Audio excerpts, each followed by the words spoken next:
Quem foi que inventou o Brasil? Se todos os meios de produção são estatizados, não há mercado. Sem mercado, os produtos não têm preços. Sem preços, não se pode fazer cálculo de preços. Sem cálculo de preços, não há planejamento econômico. Sem planejamento, não há economia estatizada. O comunismo é apenas uma construção hipotética destituída de materialidade, um nome sem coisa nenhuma dentro, um formalismo universal abstrato que não escapa ileso à navalha de Occam. Não existiu nem existirá jamais uma economia comunista, apenas uma economia capitalista camuflada ou pervertida, boa somente para sustentar uma gangue de sanguessugas politicamente lindinhos. Desde que Ludwig von Mises explicou essas obviedades em 1922, muitas consequências se seguiram. Os líderes comunistas, por mais burros que fossem, entenderam imediatamente que o sábio austríaco tinha razão, mas não podiam, em público, dar o braço a torcer. Tolerando doses cada vez maiores de capitalismo legal ou clandestino nos territórios que dominavam, continuaram teimando em buscar algum arranjo que maquiasse o inevitável.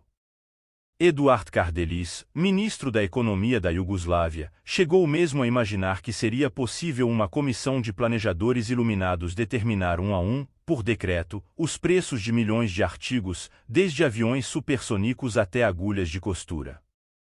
A ideia jamais foi levada à prática, porque se assemelhava demasiado ao método português de matar baratas jogando uma bolinha de naftalina em cada uma. Os soviéticos permitiram que o capitalismo oficialmente banido continuasse prosperando na sombra e respondesse por quase 50% da economia da URSS. Daí o enxame de milionários que emergiram da toca, da noite para o dia, quando da queda do Estado soviético, eles jamais teriam podido existir num regime de proibição efetiva da propriedade privada. Alguns grandes capitalistas ocidentais tiraram da demonstração de von Mises algumas conclusões mais agradáveis, para eles próprios.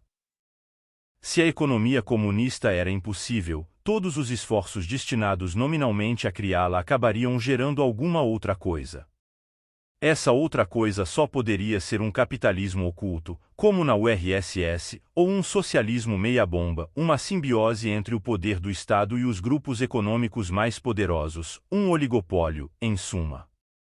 As duas hipóteses prometiam lucros formidáveis, aquela pela absoluta ausência de impostos, esta pela garantia estatal oferecida aos amigos do governo contra os concorrentes menos dotados.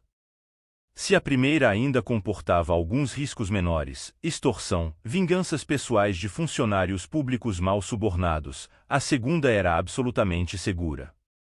Foi então que um grupo de bilionários criou o plano estratégico mais maquiavélico da história econômica mundial, inventaram a fórmula assim resumida ironicamente pela colunista Edith Kermit Roosevelt, neta de Theodore Roosevelt. A melhor maneira de combater o comunismo seria uma nova ordem socialista governada por especialistas como eles próprios.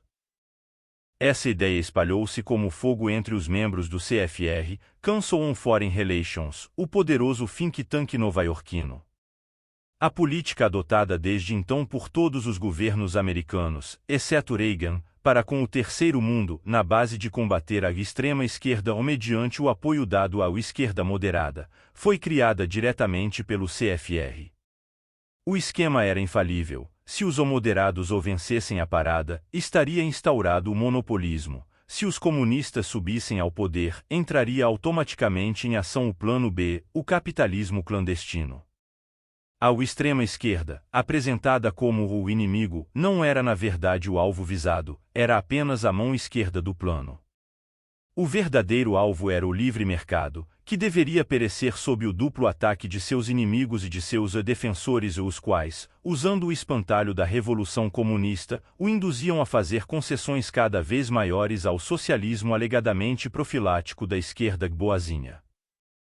Reduzir o leque das opções políticas a uma disputa entre comunistas e social-democratas tem sido há meio século o objetivo constante dos bilionários inventores da nova ordem global. O Brasil de hoje é o laboratório dos seus sonhos.